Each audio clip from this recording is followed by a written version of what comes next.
Hi, I'm Robert Osborne.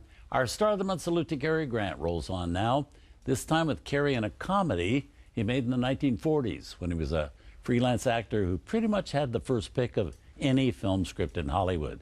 Throughout the 40s, Cary appeared in one movie after another, which the public adored, while those hits also made Cary a very wealthy man.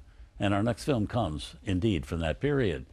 The movie is about what happens when Mr. Blandings builds his dream house. That's the name of the film, which was released in 1948 with Cary as Mr. Blandings and Myrna Loy as his ever-loving, ever-patient wife. They're a devoted couple who live in a very cramped New York apartment, and they move to Connecticut, intending to remodel a charming old country house there.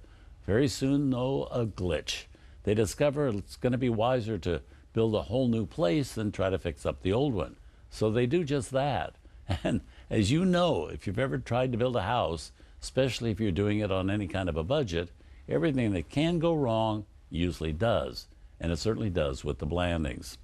Now, this was the third and final screen teaming of Cary and Myrna Loy, old friends indeed by this point. It was back in 1935 that they made their first film together, a movie called Wings in the Dark. Then in 1947, just the year before they played the Blandings, they'd had a big smash hit in a comedy called The Bachelor and the Bobby Soxer. Now whetted everyone's interest in seeing them together again. Joining them in our film, you'll see Melvyn Douglas in what was for him his first role in years, in which he was not the leading man, but the second lead, beginning for Douglas a second career as one of the great character actors. This 16 years before he won his first Oscar for a supporting performance as Paul Newman's father in HUD.